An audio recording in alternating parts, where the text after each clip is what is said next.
মাগুরাতে আসিয়া ধর্ষণের মামলার যেন পুরোটাই মোড় হয়ে গেলে। চলেন ভিডিওটা দেখে আসি।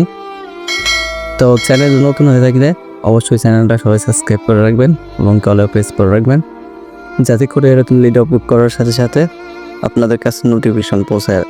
আর হ্যাঁ, মাঝে আপনার ভিডিওটা শেয়ার করবেন। চলেন ভিডিওটা আগে দেখে আসি। আর আমি চুপ থাকবো না। অনেক চুপ থেকেছি, অনেক লুকিয়ে চলার চেষ্টাও করেছি। নিজের মান সম্মানের কথা চিন্তা করে এভাবেই চুপ ছিলাম আমি। আসিয়ার মৃত্যুর সত্য ঘটনা উদ্ঘাটন হলো অবশেষে, কিন্তু কিভাবে?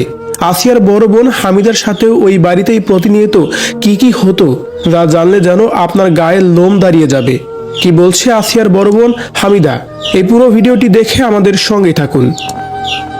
সেই সাথে এই ভিডিওতে কোনো প্রকার ছবি ব্যবহার করা হবে না, শুধুমাত্র একটা ভিডিওর মাধ্যমেই কথাগুলো তুলে ধরা হবে।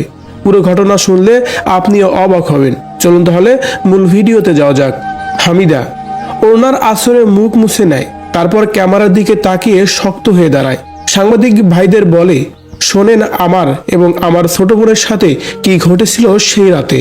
হামিদা নির্ভয়ে বলে, আমি হামিদা, বাবা মায়ের প্রথম কন্যা সন্তান আমি। অভাবের সংসার ছিল আমাদের, তাই পড়াশোনা করা হয়নি। একটি ভালো সম্বন্ধন আশায় অল্প বয়সে বাবা মা আমাকে বিয়ে দিয়ে দেয়।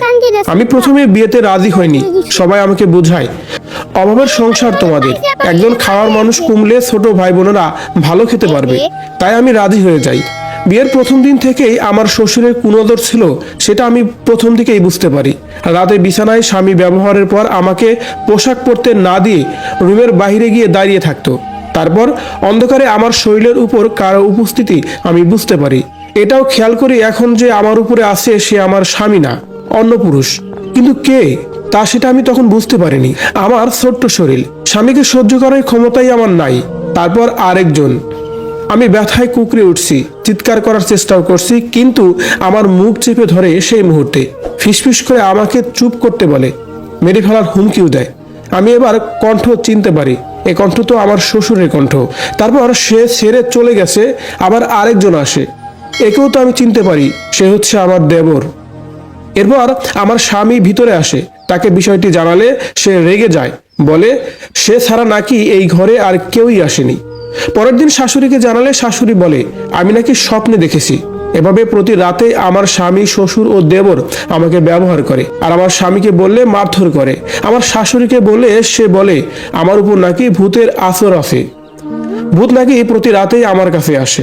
তারপর বাড়িতে আসলে মাকে জানায় বিষয়টি। মাও এই বিষয়টি বিশ্বাসই করেনি, ভেবেছে মেয়ের বয়স কম তাই স্বামীর কাছে যেতে চায় না, তাই সান্ত্বনা দেয়, সময় হলে সব ঠিক হয়ে যাবে। এরপর আমি আর শ্বশুর বাড়িতে যেতে চাচ্ছিলাম না দেখে আমার ছোট বোন আসিয়াকে আমার সাথে পাঠায় মা ও দাদি। শ্বশুর বাড়ি যাওয়ার পর রাতে আমার শাশুড়ি আসিয়াকে তার কাছেই রাখতে চায়, কিন্তু আমি দেইনি। আসিয়াকে সেই রাতেই তখন আমার পাশেই রাখি। আসিয়া পাশে থাকা অবস্থায় ওই রাতেই আমাকে ব্যবহার করে। আগের একইভাবে আমার স্বামী রুম খুলে বাথরুমে যায়। তারপর আমার শ্বশুর ঘরে আসে। স্বামীকে তো দেখাতে হবে এটা ভূত নাকি তার বাপ ছিল, এটা ভেবে আমি আসিয়াকে পা দিয়ে ধাক্কা দিই। কয়েকবার ধাক্কা দেওয়ার পর আসিয়া জেগে যায়। প্রথমে তো বুঝতেই পারেনি, পরে হয়তোবা বুঝতে পারে। সে বিছানা থেকে লাফ দিয়ে উঠে রুমের লাইট জ্বালিয়ে দেয়। তখনই আমার শ্বশুরকে উলঙ্গ অবস্থায় দেখতে পায়। আসিয়া সাথে সাথেই বলে, তালই আপনি এ ঘরে কেন, আর এই ঘরের অবস্থা এমন কেন? তখন শ্বশুর ঘর থেকে দৌড় দিয়ে বেরিয়ে যায়। আমার স্বামী ঘরে আসে, তখন আমাদের মাঝে ঝগড়াও হয়। আমার স্বামী আমাকে মারধর করে, আমি এইসব বলি দেখা, আর তার বাবাকে ধরছে বিদায় আমাকে মারে এবং কি নিষেধ করে। এই কথা যেন আমি কাউকে না বলি, কিন্তু আসিয়া বলে যে আব্বা মার কাছে সব বলে দেবে। এদিকে মারামারি শব্দ শুনতে পেরে লোকজনও চলে আসে আমাদের বাড়িতে। তখন আসিয়াকে এক ঘরে আটকে রাখে, হাত পা ও মুখ বেঁধে। কাউকে বুঝতেই দেয় না আসিয়া ঘরের মধ্যেই আছে। আর আমার কথা বলে আমাকে নাকি ভূতে ধরেছে, তাই স্বামীকে সন্দেহ করি। লোকজন তাই বিশ্বাসী করে। ততক্ষণে সকাল হয়ে গেছে। এদিকে আমার শ্বশুর বুঝতে পারে আমার সাথে ঘটনার সবকিছুই আসিয়া বাড়িতে ফিরে বলে দেবে। আসিয়াকে বলতে দেওয়া যাবে না, তাই তাকে আটকে রাখে, রাতের অপেক্ষা করে। সন্ধ্যার পর লোকজন ঘুমিয়ে পড়লে গভীর রাতে আসিয়ার উপর অমানবিক নির্যাতন করে আমার শ্বশুর ও তারা। এদিকে আসিয়াকে কতটা নির্মমভাবে ব্যবহার করা হয়েছিল সেই রাতের বর্ণনা ইতিমধ্যে কিন্তু ডাক্তার নিজেই দিয়েছে।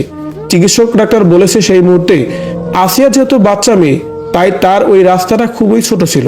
সেই জন্য অমানুষগুলো কিছুটা ধারালো দিয়ে ওই জায়গাটা ছিদ্র করার চেষ্টা করছিল সেই মুহূর্তে। সে ছিদ্রটা ছিল আনুমানিক 5 সেন্টিমিটার গভীর। তারপর আসিয়ার গোপন জায়গায় একদম ভিতরের দিকে অনেকগুলো স্ক্র্যাচ হয় এবং সেটা করা হয় একদম সূক্ষ্মভাবে, অনেকটা সময় নিয়ে। এই কাজ করার সময় তার নাক মুখ চেপেও ধরা হয়েছিল যাতে কোনো রকম চিৎকার না করতে পারে। তারপর মানুষ চলে আসার আওয়াজ পেয়ে আরেকজন গলা চেপে ধরছিল মেরে ফেলার জন্যই। আর এজন্যই অক্সিজেনের অভাবে জ্ঞান হারিয়ে যায় মেয়েটার। মুখ দিয়ে ফেনা বের হচ্ছিল তখন। এই নির্মম বর্ণনা দিতে গিয়েই বারবার কণ্ঠস্বর কাঁপছিল সেই ডাক্তারের। তিনি বলছিলেন, এরকম কন্ডিশনের ভিকটিম স্পটেই তো না ফেরার দেশে চলে যাওয়ার কথা। এই মেয়েটা যে এখনো বেঁচে আছে তাতে অবাক হচ্ছি আমি। তাহলে এবার বুঝুন কতটা অমানবিকভাবে নির্যাতন করা হয়েছিল বাচ্চা মেয়েটাকে। একে একে শ্বশুর, স্বামী, দেবর 3 জনেই পালাক্রমে। আর এরপর জিজ্ঞেস করে, কাউকে বলবি? আসিয়া ক্ষীণ কণ্ঠে বলে, আপনারা খারাপ, আমি বলবই। এবার সিদ্ধান্ত নেয় আসিয়াকে একেবারে শেষ করার। আসিয়া প্রাণপণে চিৎকার করে আর বলে, আপনারা খুব খারাপ। আসিয়ার চিৎকার বন্ধ করার জন্য গলা চেপে ধরে। ওরা ভেবেছে আসিয়া মরেই গেছে। এবার তারা হামিদার নিকট আসে। প্রতি রাতের মতোই 3 জনেই হামিদাকে একইভাবে ব্যবহার করে। এবার তারা বলে, তুই এই কথা কাউকে বললে তোর অবস্থা তোর বোনের মতোই হবে। আমি সাক্ষাৎ মরণ দেখে ভয়ে কাঁপছিলাম সেই মুহূর্তে। আর লজ্জায় কারোর সাথে ঘটনা প্রকাশ করার ভয়ে বলতে গিয়ে উল্টাপাল্টা কথা বলেছি সাক্ষাৎকারে। এই ব্যাপারে আমাকে সাহায্য করেছে আমার দাদি।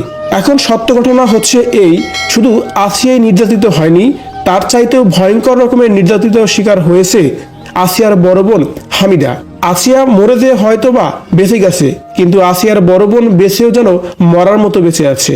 আসিয়ার বড় বোনের সাথে প্রতিনিয়তই এমনটি হয়েছে বলে ধারণা করছে কিছু বুদ্ধিজীবী ব্যক্তিরা। তাই তো তারা আসিয়া এবং আসিয়ার বড় বোনের এর সাথে ঘটনা বর্ণনা দিয়ে এভাবে ফেসবুকে একটি পোস্ট লিখে ভাইরাল করা হয়েছে রীতিমতোই। এটা আমার কোনো গল্প অথবা বানানো কোনো কাহিনী নয়, সবকিছুই ফেসবুক থেকে সংগ্রহ করা। কেন জানি মনে হলো এই ঘটনার সাথে কিছুটা হলেও আসিয়ার বড় বোনের সাথে হামিদার মিল আছে। আসিয়া এবং আসিয়ার বড় বোনের যে ঘটনা, এই ঘটনা আসলে সত্যিকার অর্থে পুরোটা শুনে আপনার কি মনে হচ্ছে? সত্যি কি এমনটি ঘটেছে আসিয়া ও তার বড় বোন হামিদার সাথে? আপনার মতামত অবশ্যই কমেন্ট করে জানাবেন কমেন্ট বক্সে।